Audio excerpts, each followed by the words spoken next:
कहानी शुरू होती है एक अनजान शख्स की हत्या से। वह एक भारी भरकम सुरक्षा वाले अपार्टमेंट में था, जहां घुसना आम इंसान के लिए नामुमकिन था। लेकिन एक महिला फियोना बिर्च ने उस कमरे में प्रवेश किया। वहां 3 CIA अधिकारी सर्विलेंस कैमरों के जरिए सब कुछ देख रहे थे। इन तीनों में एक नौसिखिया एजेंट था, जैक चेन, जिसे डैनियल वू ने अपनी शानदार अदाकारी से जीवंत किया था। जैक और उसके साथी सब देख रहे थे कि कैसे फियोना उस शख्स के साथ पहले शारीरिक संबंध बनाती है और फिर उसकी मालिश करते हुए उसकी रीढ़ की हड्डी तोड़ देती है अपने नंगे हाथों से। यह एक घातक हत्यारी थी, बिना किसी हथियार के। मौत ठंडी थी, गणनात्मक थी, और उस पल में जैक को पहली बार एहसास हुआ कि वह जिस दुनिया में घुसा है, वहाँ प्यार नहीं, सिर्फ मौत का कारोबार होता है।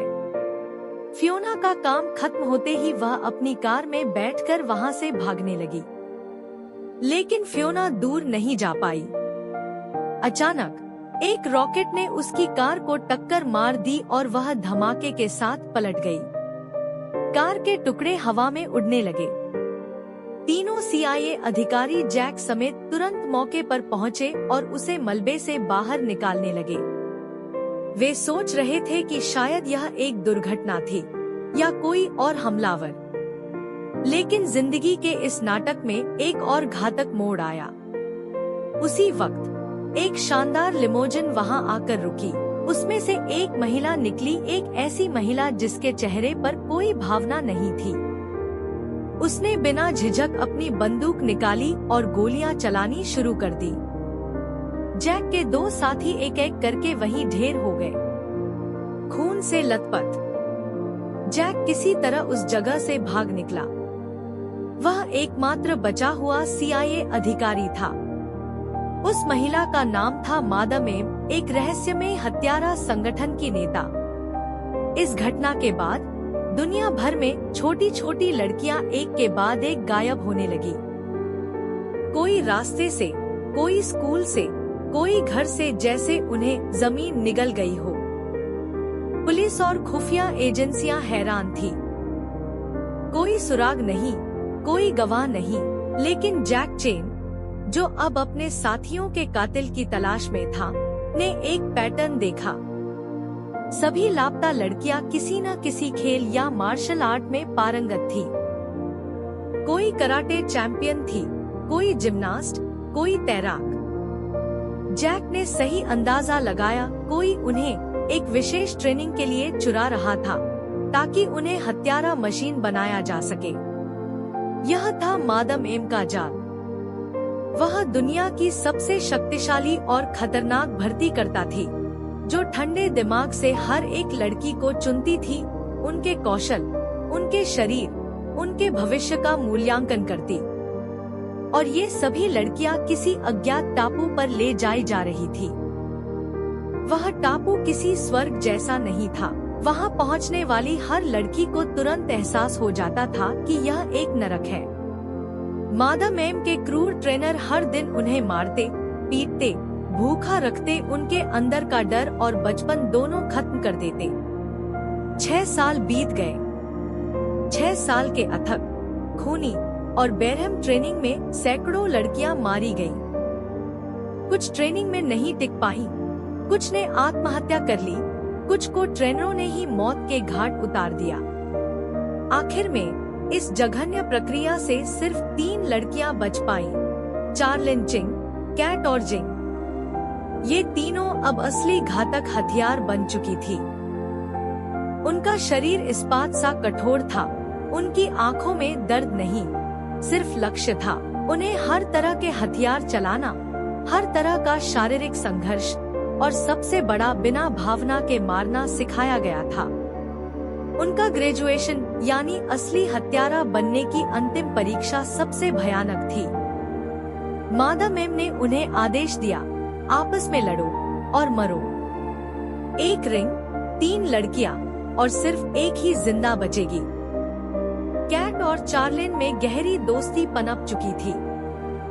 उन्होंने साथ दर्द सहा था, साथ रातों को रोया था, साथ में जीना सीखा था। वे एक दूसरे को नहीं मार सकती थी। जिंग ने भी शायद महसूस किया कि यह लड़ाई व्यर्थ है। तीनों ने मिलकर मादम एम के सामने हथियार नीचे रख दिए। वे बोली, हम नहीं लड़ेंगी। यह विद्रोह था, लेकिन मादम एम को मजबूर होना पड़ा क्योंकि उसे तीनों की जरूरत थी। उसने उन्हें सबको पास कर दिया। यह एक अनोखा ग्रेजुएशन था जहां दोस्ती ने मौत को मात दे दी। पर मादम एम के लिए उनकी परीक्षा अभी बाकी थी, एक और घातक परीक्षा। ग्रेजुएशन सेलिब्रेशन में मादम एम ने तीनों को शराब पिलाई। खूबसूरत ग्लास में भरी हुई बेहतरीन दिखने वाली शराब उन्होंने खुशी खुशी पी ली। लेकिन उस शराब में कुछ और मिला हुआ था, एक शक्तिशाली नशीली दवा। धीरे धीरे लड़कियों के शरीर कमजोर पड़ने लगे, उनकी पलकें भारी हो गईं। वे समझ गईं कि धोखा हुआ है, लेकिन तब तक बहुत देर हो चुकी थी। मादम एम ने हाथ का इशारा किया और उसके गार्ड अंदर दाखिल हुए। करीब 1 दर्जन मर्द, जिनके चेहरे पर सिर्फ भूख थी, किसी भी नैतिकता का अभाव। मादम एम ने उन लड़कियों को अपने ही गार्डों के हवाले कर दिया, उनके साथ सामूहिक बलात्कार करने के लिए। मादम एम के शब्दों में, यह तुम्हें आने वाली दुनिया के लिए तैयार करेगा। उस रात चार्लिन, कैट और जिंग ने वह सहा जो शायद किसी भी इंसान को नहीं सहना चाहिए। उनकी आत्मा की आखिरी चिंगारी भी बुझ गई। वे अब पूरी तरह से मशीन बन गई। अब ये तीनों हत्यारें दुनिया भर में अलग अलग मिशनों पर भेजी जाने लगी। हर मिशन एक नया खून, एक नया लाश। चार्लिन तेज और घातक थी। वह बिना किसी झिझक के अपने लक्ष्य को खत्म कर देती। उसका कोई अतीत नहीं था, कोई नाम नहीं था, सिर्फ एक नंबर। लेकिन एक दिन उसे हांगकांग में एक मिशन पर भेजा गया। उसका काम एक व्यापारी को मारना था। उसने अपनी कला दिखाई और मिशन पूरा किया।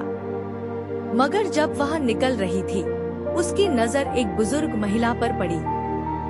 वह महिला उसे घूर रही थी। उसकी आंखों से आंसू बह रहे थे, उसके होंठ कांप रहे थे। चार्लिन चौंक गई। किसी ने कभी उसे इस तरह नहीं देखा था प्यार से। वह महिला उसकी माँ थी, फाई चिंग। माँ जिसे चार्लिन ने बचपन में खो दिया था, और माँ जिसने सालों उसे ढूंढा था। उस मुलाकात ने चार्लिन के अंदर दबी मासूमियत को झकझोर दिया। इसी बीच CIA एजेंट जैक चेन भी चार्लिन के पीछे पड़ा था। उसने उसके अड्डों, उसके मिशंस और उसकी गतिविधियों पर नजर रखी। एक दिन जब चार्लिन किसी मिशन पर थी, जैक ने उसे ट्रैक कर लिया और एक इमारत में उसका सामना किया। चार्लिन ने बिना देर किए हमला कर दिया। जैक ने बचाव किया, लेकिन चार्लिन बहुत तेज और अनुभवी थी। उसने जैक को बुरी तरह पीटा और बेहोश कर दिया। फिर वह फरार हो गई। जैक जब होश में आया तो उसे एहसास हुआ कि चार्लिन उसकी पकड़ में नहीं आने वाली थी, पर उसने एक कमजोरी ढूंढ ली थी, चार्लिन की माँ। उसे यकीन था कि चार्लिन अपनी माँ से मिलने जरूर आएगी। इसलिए उसने फाई चिंग के घर के बाहर घात लगाकर इंतजार किया। लेकिन जैक से पहले वहाँ एक और शख्स पहुंची, जिंग। मादम एम को चार्लिन की माँ के बारे में पता चल गया था। वह नहीं चाहती थी कि चार्लिन का कोई अतीत हो, कोई भावना हो, क्योंकि भावनाएं हत्यारों के लिए कमजोरी होती हैं। इसलिए उसने जिंग को भेजा, चार्लिन की साथी, जो अब उसकी दुश्मन बन चुकी थी। जिंग फाई चिंग के घर में घुसी और फाई को तलवार से गंभीर रूप से घायल कर दिया। जैक ने आवाजें सुनी और अंदर दौड़ा। उसने जिंग से लड़ने की कोशिश की, लेकिन वह एक प्रशिक्षित हत्यारिन थी। जैक उसके सामने टिक नहीं सका। फाई चिंग खून से लथपथ फर्श पर गिरी हुई थी। तभी चार्लिन वहां पहुंची। अपनी माँ को मरते देख चार्लिन का गुस्सा 7वें आसमान पर पहुंच गया। उसने जिंग पर हमला कर दिया, और दोनों के बीच एक भयंकर युद्ध हुआ। चार्लिन ने आखिरकार जिंग को मार डाला। फिर उसने और जैक ने मिलकर घायल फाई को अस्पताल पहुंचाया। फाई चिंग बच गई, लेकिन चार्लिन जानती थी कि जब तक मादम एम जिंदा है तब तक उसकी माँ और वह दोनों खतरे में हैं। वह और उसकी सबसे अच्छी दोस्त कैट, जो अब तक साथ थी, आजादी चाहती थी। मादम एम के पास आजादी पाने का एकमात्र तरीका था एक अंतिम मिशन पूरा करना। उसने चार्लिन और कैट को एक याकुजा बॉस रयूची के पास भेजा। रयूची एक बेरहम जापानी गैंगस्टर था। उसने मादम एम से अपने गैंग में एक गद्दार को खत्म करने का कहा था। चार्लिन और कैट को मिशन पर भेजा गया, मगर यह मिशन कोई साधारण मिशन नहीं था, यह एक जाल था। रयूची को पता था कि मादम एम की लड़कियों ने ही उसके पार्टनर को पहले मारा था। अब वह बदला लेना चाहता था। जब चार्लिन और कैट मिशन पर गई, रयूची ने अपनी पूरी सेना तैनात कर रखी थी। मादम एम भी वहाँ थी, वह खुद इस मिशन को सुपरवाइज कर रही थी। लेकिन रयूची ने पलटवार किया। उसने मादम एम को गोली मारकर मार डाला। वही महिला जिसने सैकड़ों लड़कियों को हत्यारा बनाया था, वह वहीं खून से लथपथ गिर गई। इस बीच कैट पकड़ी गई। चार्लिन बच निकली, लेकिन अपनी सबसे अच्छी दोस्त को छोड़कर। वह बेहद दुखी और गुस्से से भरी थी।